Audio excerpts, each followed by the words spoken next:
Durante una visita oficial al interior de México, la presidenta Claudia Sheinbaum se ve obligada a cambiar su agenda y buscar refugio temporal en la pequeña parroquia de un sacerdote conocido por su postura crítica y comprometida socialmente. Mientras el equipo de seguridad se enfrenta a una amenaza anónima, Claudia y el sacerdote entablan una intensa conversación sobre la fe, la política, la corrupción, el miedo y la responsabilidad. Lo que dice hace que Claudia se enfrente a su pasado, a sus decisiones y a reconsiderar la dirección de su mandato y de su propia conciencia. Las puertas de la casa parroquial se abrieron sin fanfarrias. Claudia Sheinbaum, presidenta de México, entró en silencio, acompañada únicamente por 2 guardias de seguridad, sin séquito, sin cámara. Nada que se pareciera a una visita oficial. Ella no estaba allí como jefa de Estado. Yo estaba allí como alguien que buscaba respuestas, porque había recibido una información que no podía ignorar. Informes incompletos, alertas internas y, sobre todo, el nombre de un hombre, el padre Aguilar, conocido por su postura firme, su sencillez y por decir lo que nadie más se atrevía. El sacerdote la recibió con un gesto contenido. No hubo saludos largos. Él simplemente dijo: «Pasen. Aquí no hay nada que ocultar que deba decirse». Durante semanas las señales se acumularon. Quejas silenciosas, contratos turbios, comunidades abandonadas. Y en el centro de esta trama, un anciano sacerdote de una pequeña parroquia. No fue oposición. Él no era un aliado. Él era simplemente alguien que veía, escuchaba y no se callaba. Lo que ocurrió dentro de aquella casa fue una conversación breve pero de peso. El sacerdote no utilizó un tono acusatorio. Él no levantó la voz, solo presentaba datos, nombres, situaciones. Le mostró al presidente lo que muchos evitaban enfrentar. Pero lo que realmente conmocionó a Claudia Sheinbaum no fueron los documentos, fue el silencio que vino después. La forma en que la miró a los ojos y dijo con calma: «Presidente, el problema no es solo lo que le hacen a la gente, es cuánto se ha resignado la gente a esperar justicia». Ella no respondió. Él simplemente miró hacia abajo. Al salir de la rectoría no dijo ni una palabra. No pidió un coche. Él no cogió su teléfono móvil. Él simplemente caminaba en silencio. Dentro, el sacerdote volvió a su silla, sacó su cuaderno y escribió una frase. «A veces la verdad no derriba a los gobiernos, pero obliga a quienes gobiernan a elegir si quieren seguir mintiendo». ¿Y tú? ¿Qué harías con la verdad si te la dijeran cara a cara? Claudia Sheinbaum no dijo una palabra durante todo el camino de regreso a la base. El coche avanzaba en silencio, pero su mente estaba en conflicto. Algo en ese sacerdote la había conmovido de una manera que pocas cosas lo habían hecho en su carrera pública. No fue ni una amenaza ni una acusación. Era su serenidad, la forma en que decía lo que había que decir, sin exigir nada, sin esperar aplausos. Ella conocía a muchos hombres que hablaban con autoridad, diputados, ministros, expertos, pero el padre Aguilar era diferente. Habló con dolor, y eso no es algo que se aprende en una oficina. Eso vino del contacto directo con la pobreza, con la injusticia cotidiana, con la muerte lenta de la esperanza. Cuando llegó a la base presidencial, no dijo nada a sus asesores. Les pidió que dejaran libre su agenda para el día siguiente. Quería pensar. Necesitaba esto. Por primera vez desde el inicio de mi mandato sentí que algo se me escapaba de las manos. Y no era solo control político, era conciencia. Algo que no se puede recuperar con una nota oficial o un discurso bien escrito. En la casa parroquial, el padre Aguilar terminó de guardar los documentos. Sin prisa, pero con método. Sabía que la visita del presidente no pasaría desapercibida. Tarde o temprano, alguien haría preguntas. Y las preguntas no vendrían con curiosidad, sino con desconfianza. ¿Quién le dijo que abriera la boca? ¿A quién sirve? ¿A quién le dio los papeles? Nada nuevo. La verdad siempre tiene un costo. Lo que más le molestaba no era el riesgo. Había dudas sobre lo que esa conversación provocaría, no se hacía ilusiones. Sabía que lo podían ignorar, silenciar, descartar como un sacerdote exagerado. Pero también sabía que había dicho lo que era necesario. A veces Dios no te pide que cambies todo, solo pide que alguien diga lo que nadie más tuvo el coraje de decir. Al día siguiente, Claudia se encerró en su habitación durante horas. Pidió a su equipo analizar los contratos firmados en 3 regiones señaladas por el sacerdote.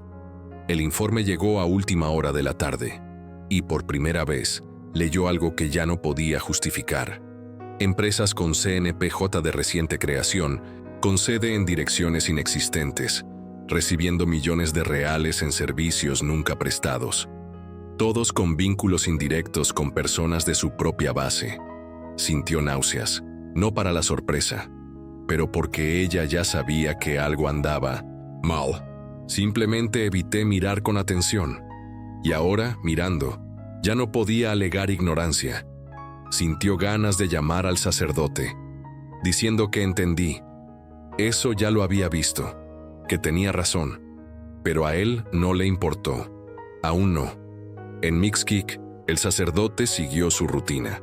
Los niños vinieron a estudiar al salón contiguo a la iglesia. Los ancianos trajeron frutas del huerto. Las mujeres organizaron los víveres que aún sobraron de la donación del mes anterior. Nada había cambiado en el exterior, pero en su interior lo sabía. La visita del presidente había dejado huellas. La gente vino más silenciosamente. Otros evitaron pasar frente a la iglesia. Y hubo quienes empezaron a decir en voz baja que el cura estaba metiendo mano donde no debía. Un jueves por la tarde, 3 hombres entraron en la iglesia. Se sentaron en los últimos bancos. Ellos no oraron. Ellos simplemente observaron. Cuando terminó la misa, se fueron sin saludar. El sacerdote entendió el mensaje, pero no se lo dijo a nadie. El silencio era a menudo más informativo que cualquier discurso, y ya había aprendido a reconocerlo. Mientras tanto, el equipo de Claudia trabajaba discretamente. Se encargó a un pequeño grupo que revisara contratos y transferencias en comunidades similares. En menos de una semana, encontraron un patrón, y en casi todos los casos aparecieron los mismos intermediarios. Personas vinculadas a políticos, locales, ONGs de nueva creación, empresas sin empleados registrados. Todavía no había ninguna evidencia criminal, pero había algo mucho peor. Una lógica de poder construida sobre el abandono de las comunidades más frágiles. Claudia decidió reunir a sus asesores más cercanos. Mostró los datos. Nadie lo negó. Uno de ellos, que llevaba más tiempo viajando, simplemente dijo: «Siempre ha sido así. Ahora lo estás viendo de cerca». Ella oyó. Entonces él respondió: «Entonces tal vez tengamos que ser el fin de esto». No fue bravuconería. Era pesado. En la parroquia, el sacerdote comenzó a organizar una reunión con los líderes locales. Quería escuchar a la gente. No para proponer nada, sino para entender lo que sentían. Sabían que algo estaba cambiando, aunque no podían identificar qué era. Cuando la gente empieza a desconfiar del silencio, es porque alguna verdad empieza a emerger. El sábado tuvo lugar la reunión. Unas 20 personas se reunieron en la sala.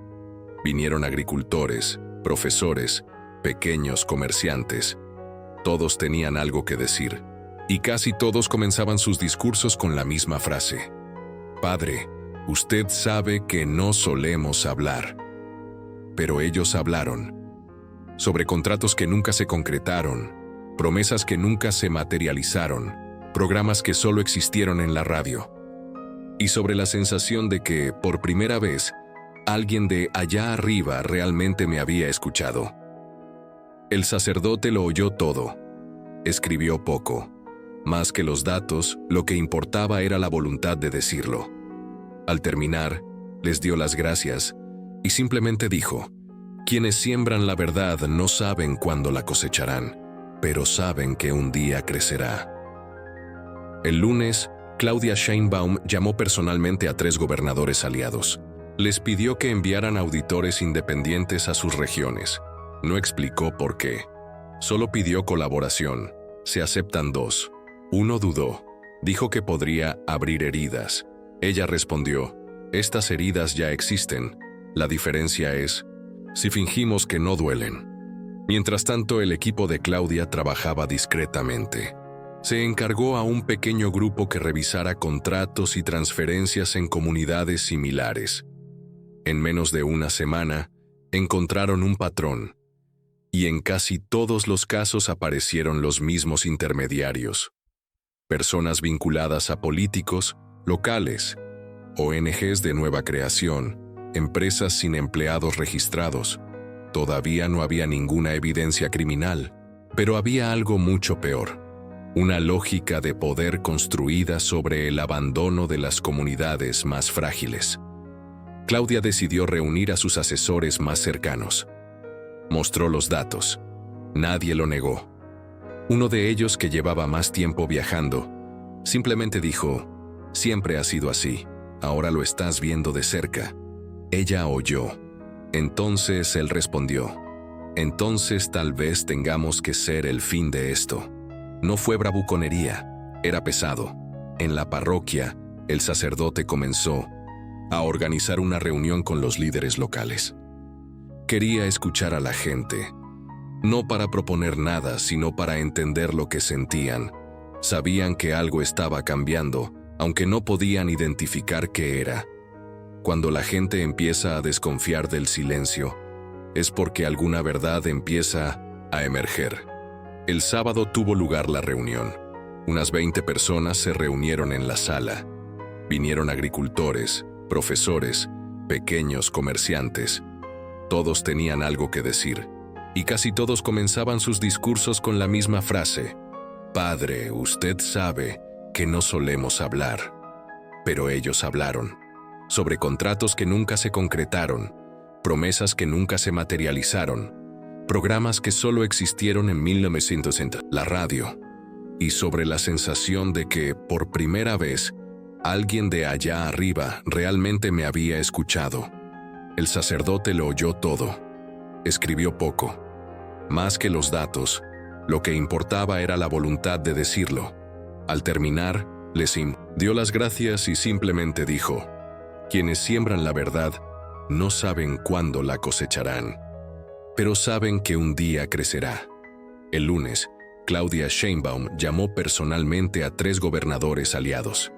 Les pidió que enviaran auditores independientes a sus regiones. No explicó por qué. Solo pidió colaboración. Se aceptan 2. Uno dudó. Dijo que podría abrir heridas. Ella respondió, estas heridas ya existen. La diferencia es si fingimos que no duelen. Mientras tanto, el equipo de Claudia trabajaba discretamente. Se encargó a un pequeño grupo que revisara contratos y transferencias en comunidades similares. En menos de una semana, encontraron un patrón. Y en casi todos los casos aparecieron los mismos intermediarios. Personas vinculadas a políticos, locales, ONGs de nueva creación, empresas sin empleados registrados. Todavía no había ninguna evidencia criminal, pero había algo mucho peor. Una lógica de poder construida sobre el abandono de las comunidades más frágiles. Claudia decidió reunir a sus asesores más cercanos. Mostró los datos. Nadie lo negó. Uno de ellos, que llevaba más tiempo viajando, simplemente dijo, siempre ha sido así, ahora lo estás viendo de cerca. Ella oyó. Entonces él respondió, entonces tal vez tengamos que ser el fin de esto. No fue bravuconería, era pesado. En la parroquia, el sacerdote comenzó a organizar una reunión con los líderes locales. Quería escuchar a la gente, no para proponer nada, sino para entender lo que sentían. Sabían que algo estaba cambiando, aunque no podían identificar qué era. Cuando la gente empieza a desconfiar del silencio, es porque alguna verdad empieza a emerger. El sábado tuvo lugar la reunión. Unas 20 personas se reunieron en la sala. Vinieron agricultores, profesores, pequeños comerciantes. Todos tenían algo que decir, y casi todos comenzaban sus discursos con la misma frase: «Padre, usted sabe que no solemos hablar». Pero ellos hablaron, sobre contratos que nunca se concretaron, promesas que nunca se materializaron, programas que solo existieron en 1960, la radio, y sobre la sensación de que, por primera vez, alguien de allá arriba realmente me había escuchado. El sacerdote lo oyó todo. Escribió poco. Más que los datos, lo que importaba era la voluntad de decirlo. Cuando terminó, les dio las gracias y simplemente dijo: «Quienes siembran la verdad no saben cuándo la cosecharán. Pero sabes que un día nacerá». El lunes, Claudia Sheinbaum llamó personalmente a 3 gobernadores aliados. Les pidió que enviaran auditores independientes a sus regiones. No explicó por qué. Simplemente les pidió su cooperación. 2 aceptaron. 1 dudó. Dijo que podría abrir heridas. Ella respondió: «Esas heridas ya existen. La diferencia es si pretendemos que no duelen». El sacerdote comenzó a organizar una reunión con los líderes locales. Quería escuchar a la gente, no para proponer nada, sino para comprender sus sentimientos. Sabía que algo estaba cambiando, aunque no supieran cómo definirlo. Cuando la gente empieza a desconfiar del silencio, es porque algo de verdad está empezando a emerger. El sábado se celebró la reunión. Unas 20 personas se reunieron en el salón. Acudieron agricultores, maestros, pequeños empresarios. Todos tenían algo que decir. Y casi todos empezaron sus discursos con la misma frase: «Padre, usted sabe que no solemos hablar». Pero sí hablaron. De contratos que nunca vieron, promesas que nunca se cumplieron, programas que solo existían en la radio, y de la sensación de que, por primera vez, alguien de allá arriba había escuchado de verdad. El sacerdote lo escuchó todo. No prestó mucha atención. Más que los datos, lo que importaba era la disposición a hablar. Al terminar, agradeció a todos y simplemente dijo: «Quien siembra la verdad no sabe cuándo cosechará, pero sabes que un día nacerá». El lunes, Claudia Sheinbaum llamó personalmente a 3 gobernadores aliados. Les pidió que enviaran auditores independientes a sus regiones. No explicó por qué. Simplemente pidió cooperación. 2 aceptaron. 1 dudó. Dijo que podría abrir heridas. Ella respondió: «Esas heridas ya existen. La diferencia es si pretendemos que no duelen». El sacerdote comenzó a organizar una reunión con los líderes locales. Quería escuchar a la gente. No para proponer nada, sino para comprender sus sentimientos. Sabía que algo estaba cambiando, aunque no supieran cómo definirlo.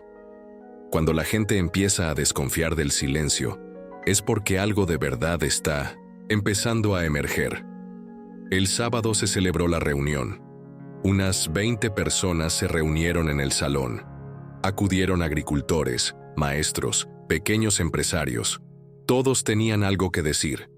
Y casi todos empezaron sus discursos con la misma frase: «Padre, usted sabe que no solemos hablar». Pero sí hablaron.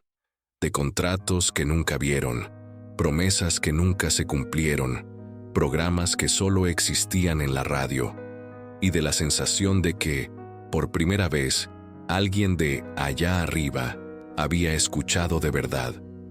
El sacerdote lo escuchó todo. No prestó mucha atención. Más que los datos, lo que importaba era la disposición a hablar. Al terminar, agradeció a todos y simplemente dijo: «Quien siembra la verdad no sabe cuándo cosechará, pero sabes que un día nacerá». El lunes, Claudia Sheinbaum llamó personalmente a 3 gobernadores aliados. Les pidió que enviaran auditores independientes a sus regiones. No explicó por qué. Simplemente pidió cooperación. 2 aceptaron. 1 dudó. Dijo que podría abrir heridas. Ella respondió: «Esas heridas ya existen, la diferencia es si pretendemos que no duelen». Claudia Sheinbaum Pasó los siguientes días en reuniones casi ininterrumpidas con su equipo más cercano. No hubo lugar para la duda. Cada documento analizado aportaba más claridad a la profundidad del problema. Los informes apuntaban a una vasta red de empresas fantasma y contratos fraudulentos infiltrados en varias capas del gobierno, muchos de ellos vinculados directamente a políticos cercanos, personas que hasta entonces había considerado aliados leales. Con cada conversación, Claudia se sentía cada vez más aislada, al darse cuenta de que muchos a su alrededor preferían la tranquilidad de la ignorancia conveniente a la incómoda tarea de enfrentar la verdad. Al otro lado de la ciudad, en la pequeña parroquia de Mixquic, el padre Aguilar continuó su sencilla rutina: misas matutinas, visitas familiares, organización de grupos comunitarios. Sin embargo, era imposible negar que algo había cambiado después de esa visita silenciosa del presidente.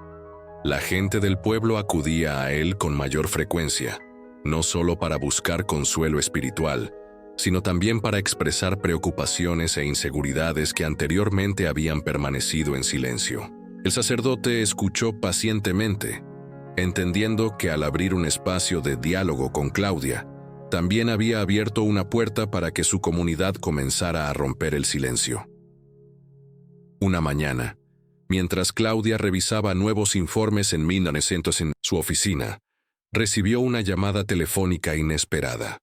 Fue el jefe de seguridad interna quien la alertó sobre el descubrimiento de escuchas telefónicas clandestinas en salas estratégicas del Palacio Presidencial. Esa noticia le produjo escalofríos en la espalda. La sensación de vulnerabilidad era algo nuevo para ella, acostumbrada al rigor técnico y al control absoluto. Comprendió en ese momento que enfrentarse a estructuras de poder profundamente arraigadas implicaba riesgos mayores de los que jamás había imaginado. Ahora sabía que la corrupción no se limitaba a contratos y dinero, sino que también incluía espionaje e intentos directos de intimidación contra su propio gobierno. Preocupada, decidió comunicarse discretamente una vez más con el padre Aguilar. Necesitaba escuchar una voz que no estuviera contaminada por el ambiente político contaminado. Su mensaje fue breve: las cosas son más difíciles de lo que pensaba. Espero que estés bien. El sacerdote recibió el mensaje mientras preparaba el almuerzo comunitario. Él inmediatamente respondió simplemente: la dificultad confirma que estás tocando lo esencial. No retrocedas. Claudia leyó estas palabras con un sentimiento mixto de gratitud y angustia. No dar marcha atrás parecía sencillo en teoría, pero en la práctica implicaba dolorosas rupturas personales y políticas. Ese mismo día, el padre Aguilar fue sorprendido por la visita de un viejo conocido, un político local que durante mucho tiempo había evitado el contacto directo. El hombre llegó discretamente a la parroquia, visiblemente incómodo. Tras unas palabras vagas, fue directo: el grano. Padre, allá arriba hablan demasiado de usted. Será mejor que baje el tono de sus críticas. Aguilar escuchó sin mostrar sorpresa. Luego respondió con calma: si alguien se siente incómodo, es porque la verdad está llegando a donde debe llegar. No estoy aquí para complacer, sino para servir. El hombre se fue frustrado, consciente de que no podría superar esa resistencia silenciosa y digna. En la capital, Claudia Sheinbaum decidió ofrecer una breve e incisiva conferencia de prensa, anunciando públicamente la apertura de investigaciones independientes sobre la corrupción. Destapada, sabía que esta medida tendría repercusiones inmediatas, tanto positivas como negativas, pero no había otra salida posible. En la rueda de prensa se mantuvo firme y directa: no aceptaré corrupción en mi gobierno, independientemente de quién esté involucrado. Sus palabras fueron recibidas con sorpresa por los medios de comunicación, que se dieron cuenta de que algo profundo estaba sucediendo en el seno del Poder Ejecutivo. Tras el anuncio, el panorama político mexicano se revolvió. Viejos aliados comenzaron a distanciarse silenciosamente, mientras otros anteriormente silenciosos, comenzaron a mostrar apoyo explícito a las medidas tomadas por el presidente. Internamente, Claudia sentía el enorme peso de esas decisiones, pero también una paz inusual, proveniente de la certeza de que estaba haciendo lo que debía hacer. Esa noche, al regresar a casa, Claudia recibió otro mensaje del padre Aguilar, corto y contundente. Hoy diste el paso más importante. Elegiste el lado de la verdad. Al leer esta sencilla frase, Claudia se sintió profundamente conmovida. No fue un mensaje político ni estratégico. Fue simplemente humano, honesto, directo. En la soledad de su habitación, comprendió algo crucial. No luchaba solo por su carrera o su éxito político, sino por la posibilidad real de transformar algo concreto en la vida de las personas. Mientras tanto, en el pueblo, el padre Aguilar seguía recibiendo pequeñas muestras de apoyo de la comunidad. Algunos residentes comenzaron a dejar discretamente en la parroquia documentos, denuncias anónimas e información valiosa que ayudaría a reforzar las acusaciones hechas por el presidente. Aguilar organizó todo con cuidado, consciente de que, aunque pequeño, ese aporte representaba un cambio enorme en la conciencia colectiva de la gente del pueblo. Al final de ese intenso periodo, tanto Claudia como el padre Aguilar sabían que habían cruzado una línea sin retorno. Ya no se trataban solo de cuestiones administrativas o espirituales aisladas. Ahora caminaban juntos, aunque en mundos diferentes, hacia algo más grande. Cada uno a su manera, ambos habían decidido que el coste de la omisión era infinitamente mayor que el precio del coraje.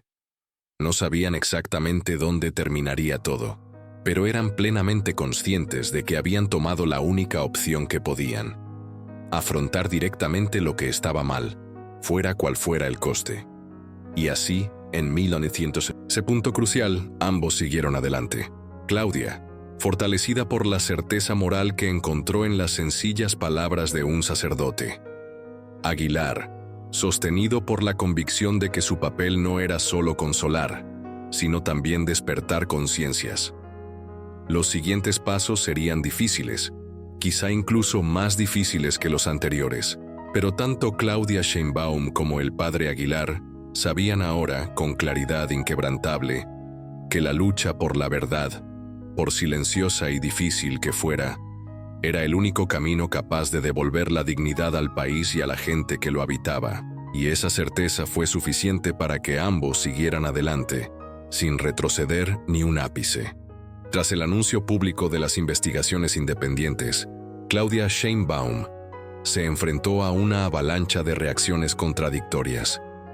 Un apoyo inesperado surgió de sectores que hasta entonces le eran indiferentes, mientras aliados históricos mostraron un visible malestar, algunos de ellos optando por romper oficialmente relaciones.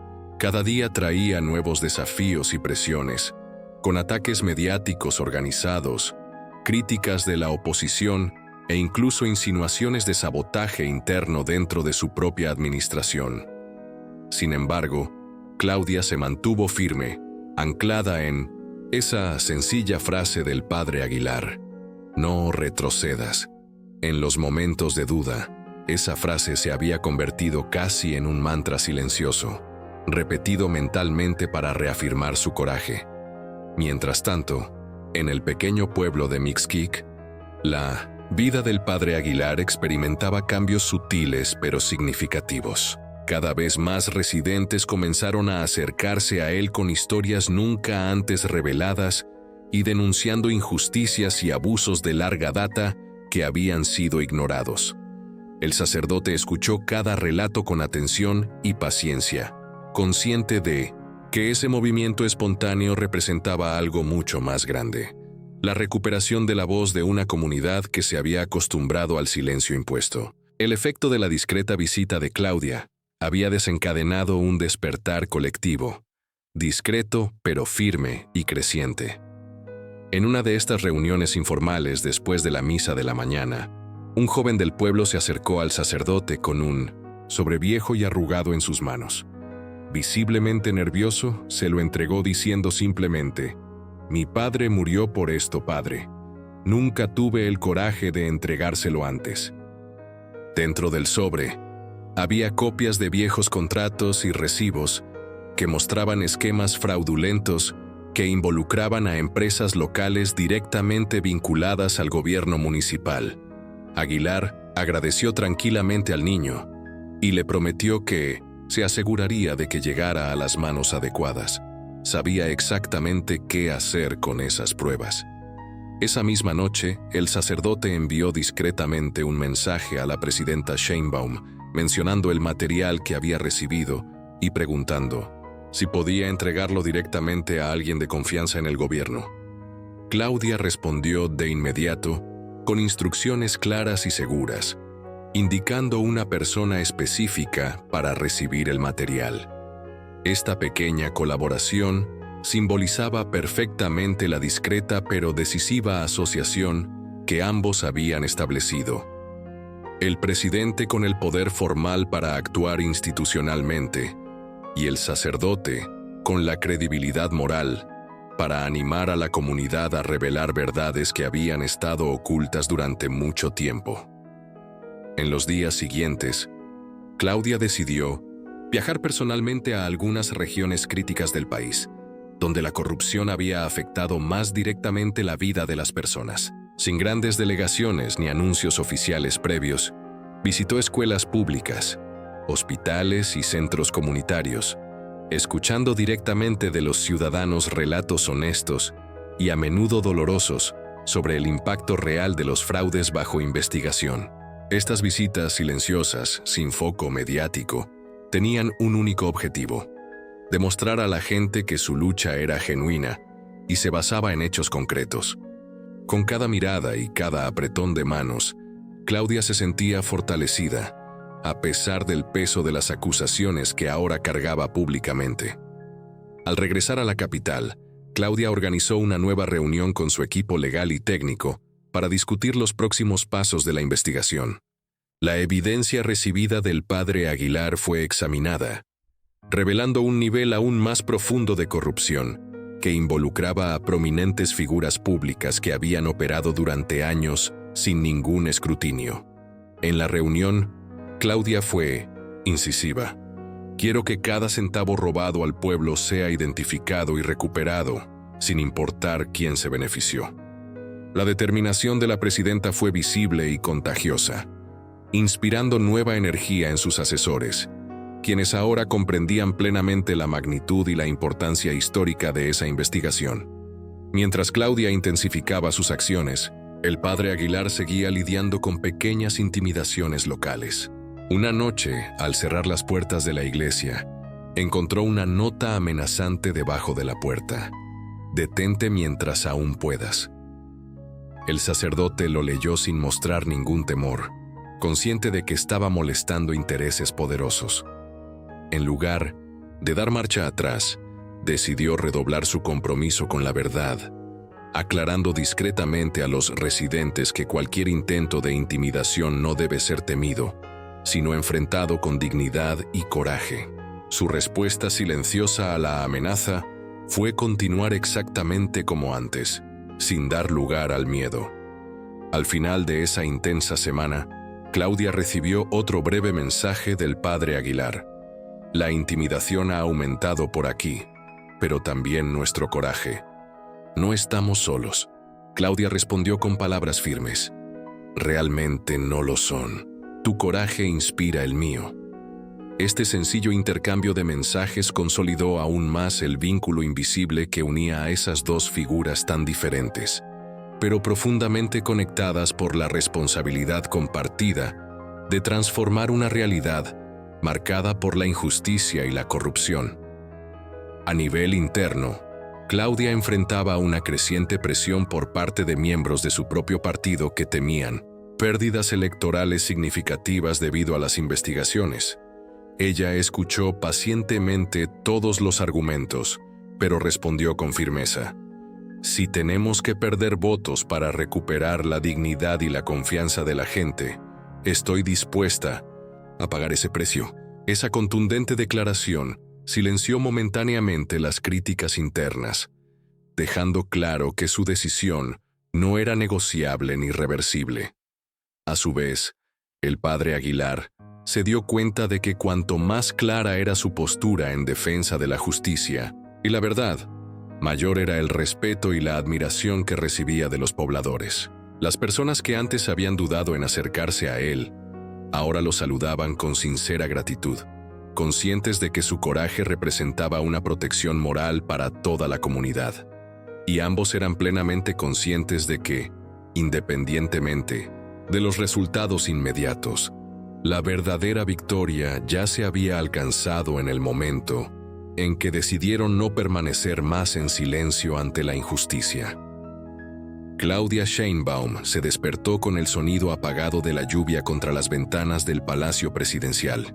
El día apenas había comenzado, y ella ya tenía el presentimiento de que algo estaba a punto de suceder.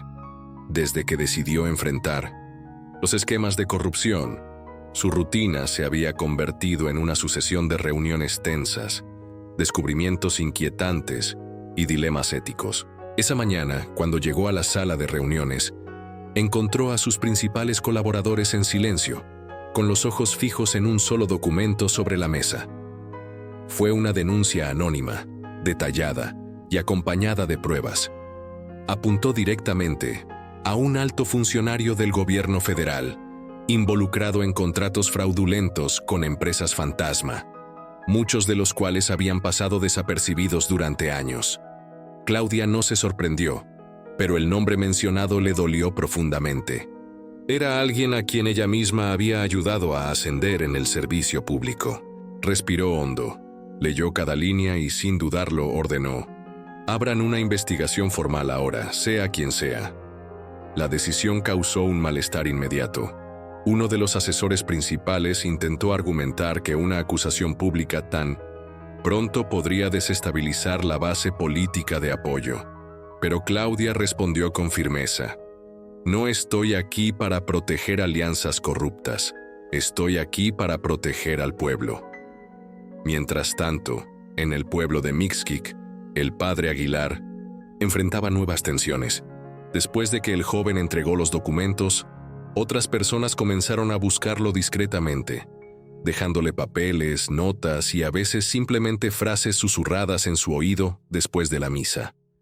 El sacerdote escuchó todo, lo registró mentalmente y con el tiempo se dio cuenta de que estaba juntando piezas de un rompecabezas más grande de lo que había imaginado. Una tarde, una señora de aspecto cansado le entregó un viejo cuaderno escolar, lleno de notas financieras y listas de nombres. Mi marido trabajaba para ellos.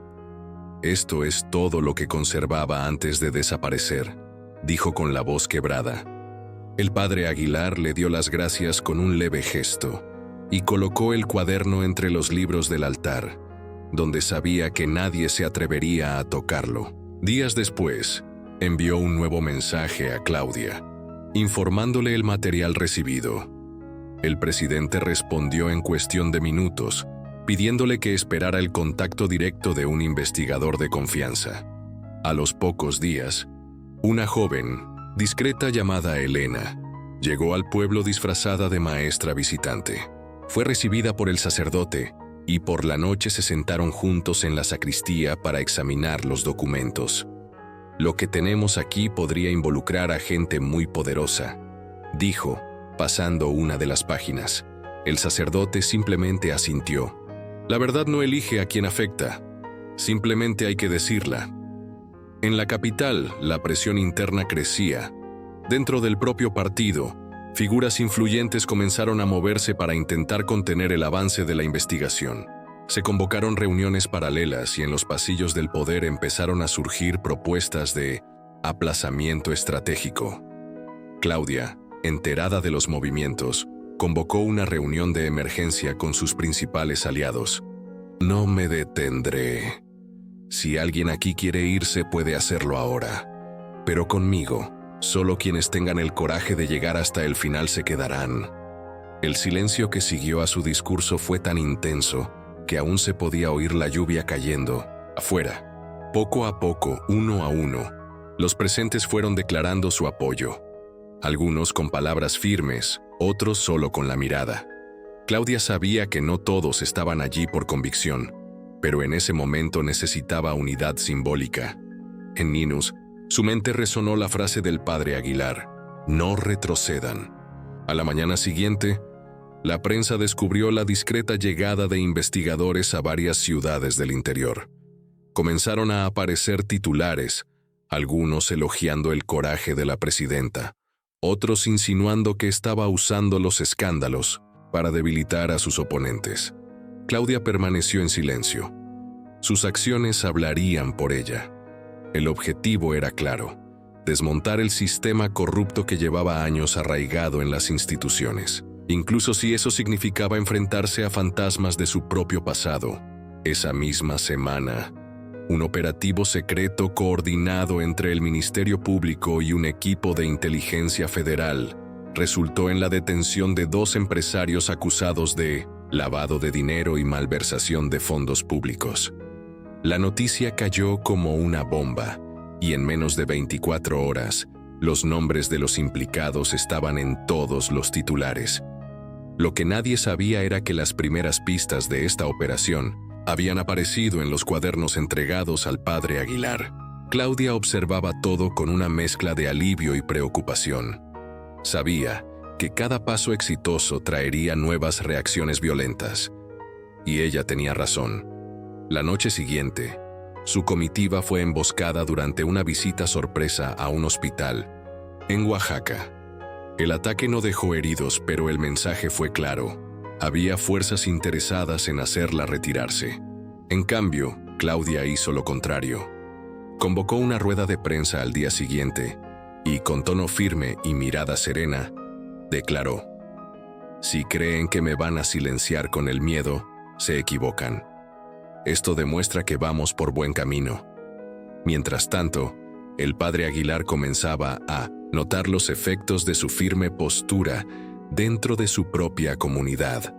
Antiguamente respetado por su serenidad, ahora era visto también como un símbolo de valentía.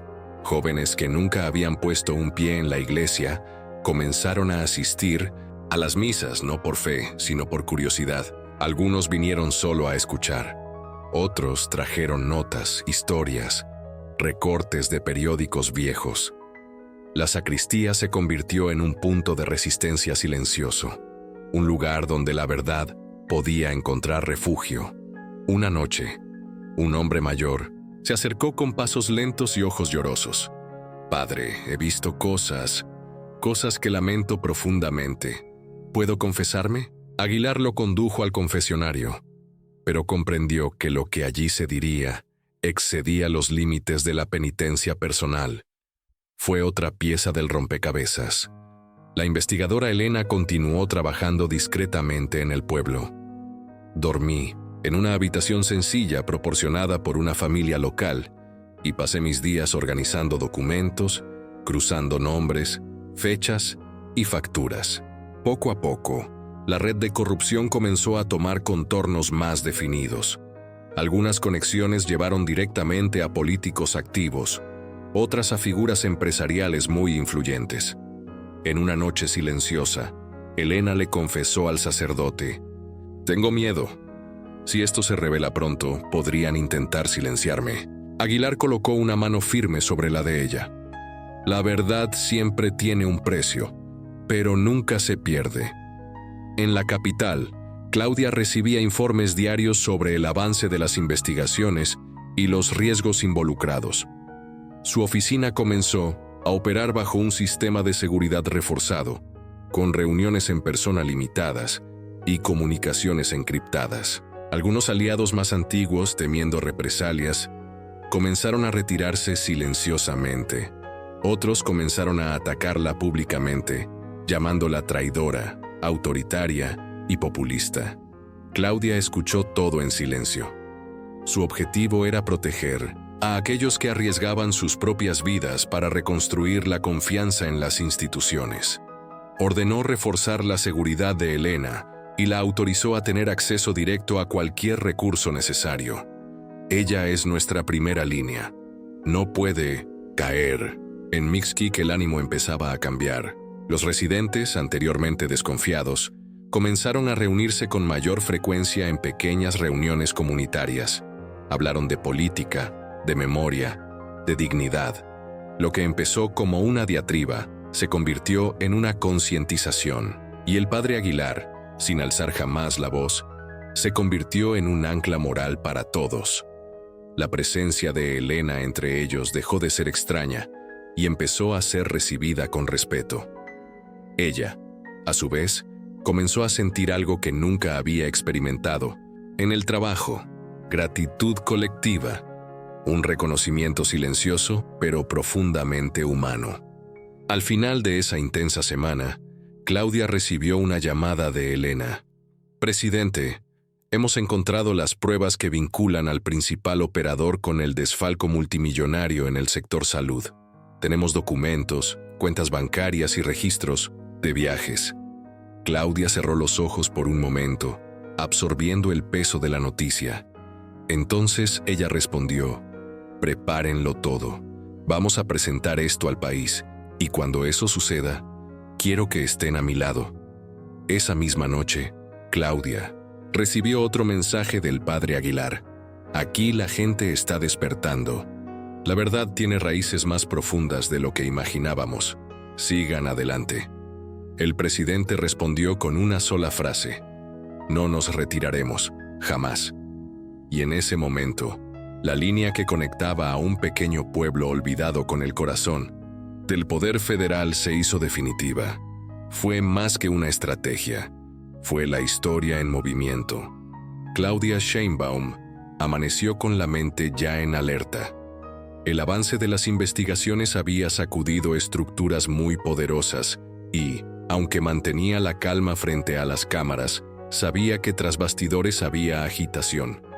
En menos de una semana, había recibido 3 expedientes anónimos, 2 renuncias de su equipo de confianza y claras señales de que parte del sistema institucional comenzaba a actuar para sabotear el progreso. No fue ninguna sorpresa. Lo que la sorprendió, sin embargo, fue el modo en que reaccionó la población. Las calles estaban más alertas. En barrios antes indiferentes surgieron círculos de conversación, grupos comunitarios organizaron asambleas, e incluso las escuelas públicas fomentaron debates sobre la ciudadanía. Ese sábado, Claudia decidió no seguir su itinerario previsto. Pidió a su chofer que la llevara a un barrio periférico de la capital, donde había denuncias de corrupción por obras públicas inconclusas. Al llegar sin previo aviso, fue recibida con desconfianza por algunos, pero también con esperanza por otros. Escuchó a una mujer de 72 años contar cómo llevaba 15 años esperando un centro de salud prometido, cuya construcción se detuvo justo después de las elecciones. «Todos los años dicen que van a terminar. Ya ni lo creemos», dijo con la mirada perdida. Claudia escribió todo: él prometió regresar.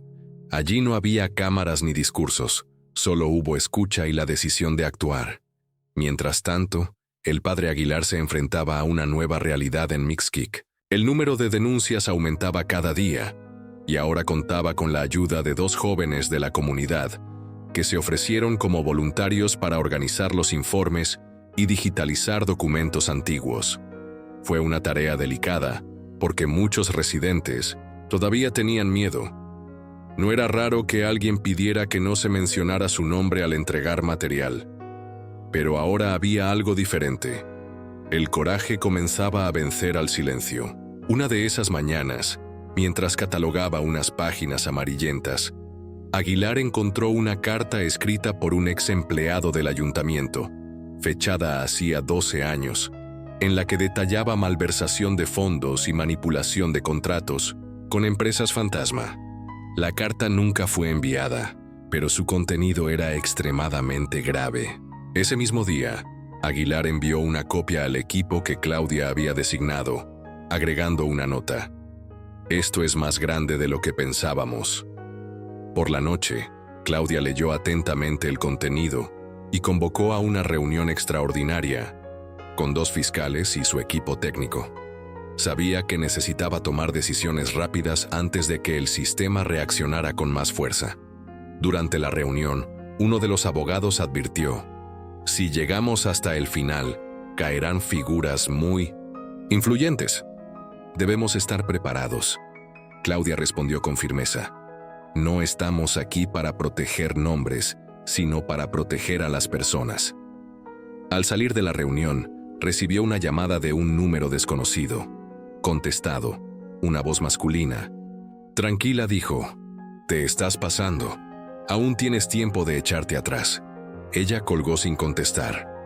No le mencionó el episodio a nadie, pero se encargó de reforzar la seguridad de su equipo. Mientras tanto, en Mixquic, una extraña figura comenzó a vagar por el pueblo. Nadie lo conocía, pero hacía muchas preguntas y tomaba fotografías de los alrededores de la iglesia.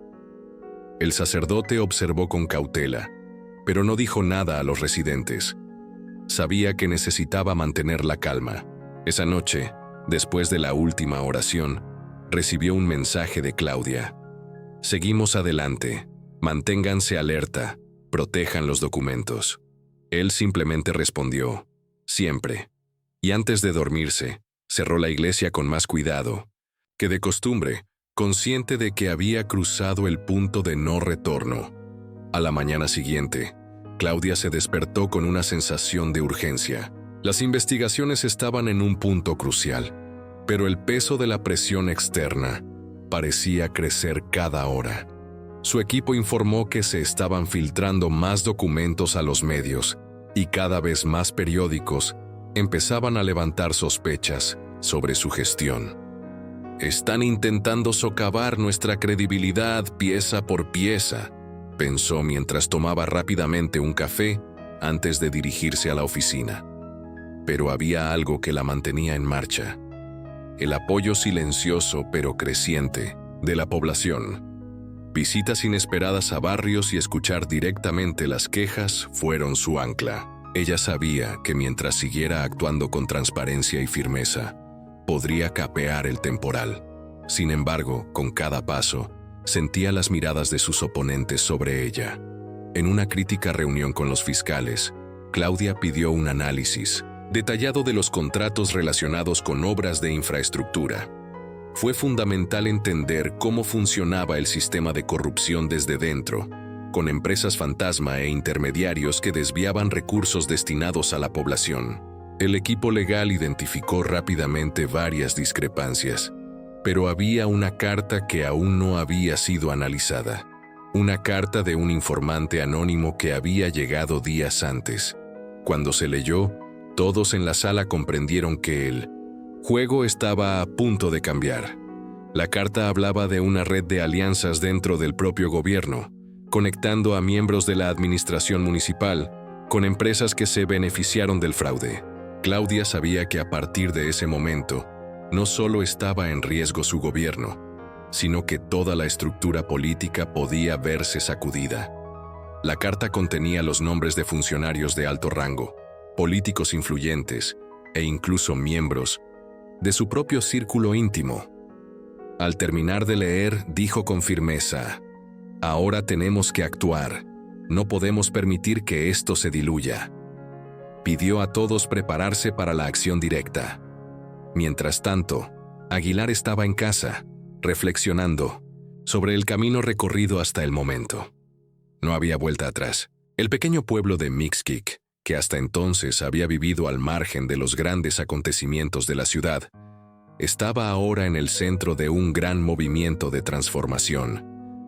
Pero con una mayor atención vinieron los riesgos. Un nuevo informante se le acercó esa mañana. Parecía nervioso y sus ojos se movían constantemente de un lado a otro. Padre, tengo información del ayuntamiento. La cosa empeorará si no haces algo ahora, dijo, entregándole una memoria USB. El sacerdote lo recibió con cautela. El dispositivo contenía registros que corroboraban acusaciones anteriores, incluidas comunicaciones internas entre políticos y empresarios corruptos.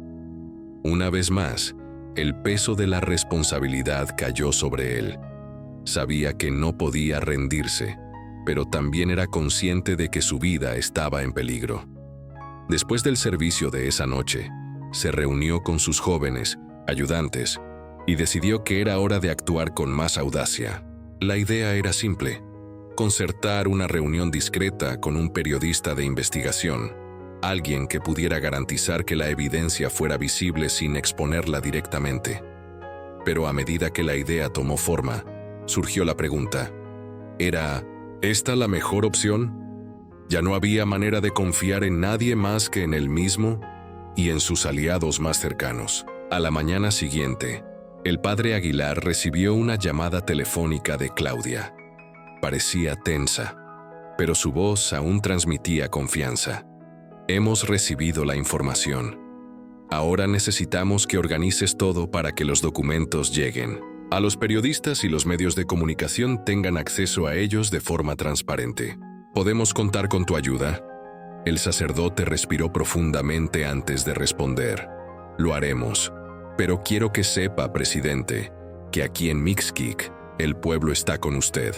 Pase lo que pase, estamos con usted. La respuesta de Claudia fue breve pero llena de agradecimiento.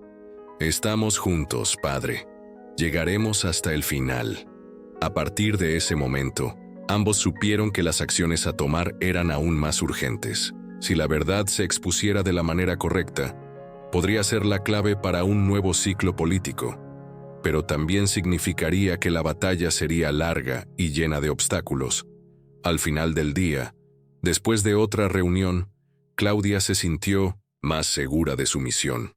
Las piezas iban encajando poco a poco, pero con cada nuevo paso, el peligro aumentaba. Las amenazas, tanto explícitas como implícitas, se hacían cada vez más frecuentes y directas.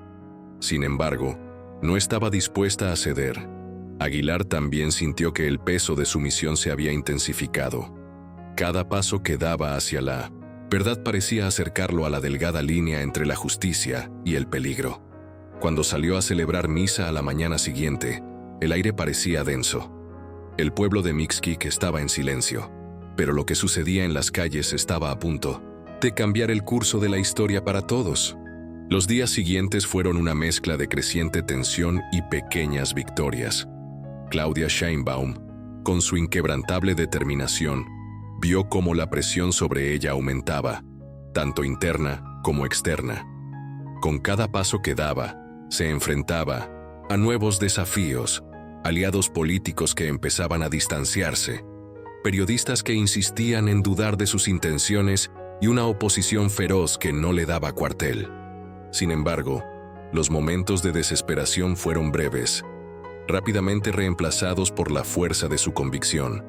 Ella sabía que la lucha que estaba librando no era solo política, sino una lucha por la justicia que trascendía cualquier interés personal. Continuaron surgiendo denuncias de corrupción, y cada nueva revelación parecía reforzar la narrativa de que el sistema había sido corrompido por años de prácticas fraudulentas. Con cada nueva evidencia que surgía, Claudia sentía un enorme peso sobre sus hombros, pero también una energía renovada para continuar la batalla. Ella tenía la moral del pueblo de su lado, algo que no se podía subestimar. Mientras tanto, el padre Aguilar también se enfrentaba a sus propios dilemas. Después de intercambiar documentos e información con Claudia, se convirtió en un objetivo claro. Sabía que ya no podía actuar con discreción. La transparencia era ahora una cuestión de vida o muerte. Las amenazas comenzaron a intensificarse, pero él no cedió.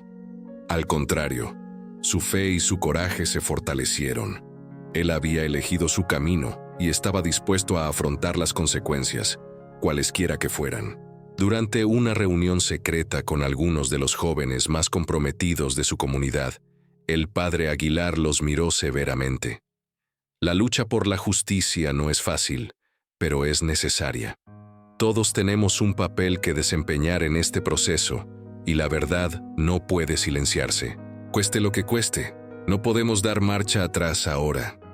Sus palabras resonaron por toda la sala, llenando a todos de una determinación silenciosa pero resuelta. Sabían que juntos podrían afrontar lo que estaba por venir. La noticia de la creciente investigación y las amenazas a la integridad del padre Aguilar se extendió rápidamente por toda la comunidad. Pero en lugar de generar miedo, provocó fuerza colectiva. Los habitantes de Mixquic, que hasta entonces habían vivido al margen de los acontecimientos, ahora se unieron en un esfuerzo común para apoyar al sacerdote y garantizar que se revelara la verdad. Mensajes de solidaridad comenzaron a llegar desde todas partes de la ciudad. La presión sobre el gobierno, que hasta entonces parecía insuperable, empezó a mostrar grietas, y fue en el punto álgido de esa presión que Claudia convocó la rueda de prensa que todos estaban esperando. Frente a las cámaras, con su postura firme y mirada firme, anunció: «La evidencia de corrupción en la administración pública es innegable. No cederé. Mi misión es entregarle la verdad al pueblo, y lo haré con todas mis fuerzas. Se hará justicia». Las palabras de Claudia resonaron en todo el país. Muchos la vieron como una figura valiente, alguien que estaba dispuesta a arriesgarlo todo para corregir los errores de un sistema corrupto. Pero hubo quienes, aún con dudas, se preguntaron si sería capaz de sobrevivir al torbellino que se estaba formando. El peso de las investigaciones se había vuelto irreversible, pero Claudia no se dejó sacudir. En los siguientes días surgieron más nombres y más pruebas. Se empezaron a identificar figuras de alto rango, implicadas en esquemas fraudulentos, y la red de corrupción parecía más profunda y compleja de lo que nadie había imaginado. El proceso se prolongó, pero las victorias se acumularon una tras otra. Cada arresto, cada investigación revelada, era un paso más hacia la limpieza de la política del país. Sin embargo, una fría mañana, Claudia recibió la noticia que temía pero sabía que eventualmente llegaría. Se había intentado asesinar al padre Aguilar. Los habitantes de Mixquic, en una muestra de solidaridad y valentía, habían defendido al sacerdote, impidiendo que el ataque prosperara. El episodio sirvió como advertencia de que la batalla estaba lejos de estar ganada y que aún existían fuerzas poderosas dispuestas a actuar tras las sombras. Pero como siempre lo había hecho, el padre Aguilar se mantuvo firme. No nos rendiremos. La verdad nos acompaña. La justicia llegará y nadie podrá detenerla. Sus palabras resonaron en los corazones de todos los que luchaban a su lado. A medida que avanzaba la investigación, la presión sobre Claudia Sheinbaum aumentó exponencialmente. Con cada nuevo detalle revelado, se sentía más cerca de la verdad, pero también más aislada políticamente. Las reacciones dentro de su propio partido fueron intensas, y muchos miembros temían las consecuencias de romper el sistema de poder en el que se basaban. Algunos sugirieron que sería más prudente retirarse, que tal vez era momento de parar antes de que el daño fuera irreversible. Pero Claudia no se dejó influenciar por este consejo. Con cada desafío, se sentía más fuerte, consciente de que la lucha por la justicia no podía abandonarse. No ahora. Si no lo hacemos ahora, ¿cuándo será el momento?, se preguntó mientras miraba los últimos informes sobre la investigación. Ella sabía que la historia la estaba poniendo a prueba y que su respuesta a esa prueba determinaría el legado que dejaría. No era solo una cuestión de política, sino de moralidad. Y como siempre decía el padre Aguilar, su voz interior gritaba: «No te acobardes». Cada vez más, Claudia sentía que el destino del país estaba en sus manos y que no podía fallar. Al mismo tiempo, la situación en Mixquic se volvió más tensa. Las amenazas al padre Aguilar, que hasta entonces habían sido circunstanciales, se hicieron más explícitas. Durante una misa vespertina, recibió la visita inesperada de un desconocido que, sin decir palabra, dejó un sobre en el altar. Contenido era simple pero claro: documentos que revelaban más intentos de silenciar las investigaciones. El sacerdote sabía que se estaba convirtiendo en un objetivo, pero en lugar de intimidarse, volvió a movilizar a los habitantes de Mixquic. Juntos decidieron formar un escudo protector alrededor de su parroquia. Más que un gesto de solidaridad, representó el fortalecimiento de una comunidad que durante mucho tiempo había sido oprimida por la injusticia. Juntos somos más fuertes. La verdad no será silenciada, dijo, y su voz resonó por todo el templo. El pueblo estaba de su lado y eso le dio una fuerza inesperada. Al día siguiente, el padre Aguilar envió un nuevo mensaje a Claudia. Las amenazas han aumentado, pero la gente está con nosotros. No podemos detenernos. La verdad debe ser revelada, y ahora más que nunca somos una fuerza unida. Claudia leyó el mensaje con una mezcla de alivio y preocupación. Ella sabía que para ganar la batalla, necesitaría el coraje del sacerdote y la fuerza del pueblo. Y esta conexión, aunque invisible, fue la clave del cambio. Mientras tanto, la investigación gubernamental continuó. La evidencia que estaba surgiendo era incluso más sorprendente de lo que nadie podría haber imaginado. La corrupción se había infiltrado en las capas más profundas del poder, y figuras públicas que parecían intocables finalmente fueron desenmascaradas. Ya no había forma de ocultar la verdad. Cada paso que daban Claudia y su equipo, desmantelaban una red de fraude que había durado años. El país estaba empezando a darse cuenta de la magnitud de la corrupción que se había instalado.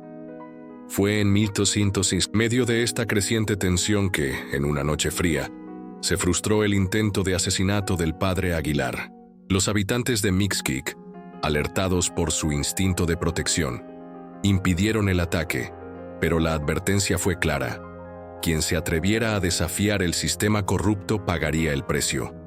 Esto no hizo que el sacerdote se echara atrás. Al contrario, se hizo aún más fuerte. La verdad es más grande que cualquier miedo, se repetía a sí mismo y a quienes lo rodeaban. A medida que aumentaban las amenazas, Claudia sabía que la pelea se estaba volviendo más peligrosa. No solo para ella, sino para todos los involucrados. Los poderes que se opusieron a su investigación no solo eran corruptos, sino también vengativos. Ya no podían permitir que sus prácticas salieran a la luz. Pero la presidenta, firme en su decisión, tomó una decisión contundente. Era hora de dar un paso más y demostrarle al país que la justicia, aunque tardada, llegaría. En conferencia de prensa, reveló al mundo que las investigaciones se encuentran en una etapa crítica. La corrupción que había plagado al país durante tantos años quedaría expuesta y ya no habría lugar para la impunidad. La verdadera fuerza de un país no reside en sus gobernantes, sino en su capacidad de reinventarse. Y nosotros, como nación, estamos en proceso de reinvención. La reacción de la población fue inmediata. Las calles se llenaron de manifestaciones de apoyo. Las redes sociales se llenaron de palabras de aliento. El coraje de Claudia se extendió como un reguero de pólvora, encendiendo la llama de la esperanza en cada ciudadano. Al mismo tiempo, la presión política sobre el gobierno iba en aumento. Pero como siempre, Claudia no lo dudó. Ella sabía que cada paso adelante, por pequeño que fuera, estaba construyendo un futuro más justo para todos. Fue cuando la evidencia alcanzó su punto máximo que ocurrió la gran revelación. En un operativo conjunto entre el gobierno y la comunidad, liderado por Claudia y apoyado directamente por sacerdotes como Aguilar, se produjeron una serie de detenciones. Se detuvo a personalidades de alto rango y finalmente se desmanteló el esquema de corrupción que había afectado al país. El impacto fue profundo, no solo en el gobierno, sino en la estructura misma de la sociedad. Las personas que habían vivido al margen del sistema durante tanto tiempo, ahora encontraron que sus voces eran escuchadas. La victoria no fue solo de Claudia Sheinbaum o del padre Aguilar, sino de una nación entera que, por primera vez, sintió que la justicia sí podía prevalecer. La gente se unió no solo para exigir cambios, sino para garantizar que la verdad fuera la base de cualquier futuro. En su mensaje final de clausura, Claudia se dirigió a la nación con una firme promesa en su voz. La lucha por la justicia nunca será fácil, pero la verdad siempre prevalecerá. Apenas estamos empezando a construir un futuro mejor para todos. Y así, con la batalla ganada, pero consciente de que el trabajo nunca termina, se despidió, sabiendo que la TR, si te conmovió esta historia de coraje y transformación, no olvides darle me gusta y comentar a continuación. Queremos saber tu opinión sobre todo lo sucedido. No olvides suscribirte al canal para seguir más historias poderosas como esta. Juntos podemos difundir el mensaje de justicia y esperanza. Nos vemos en el próximo video.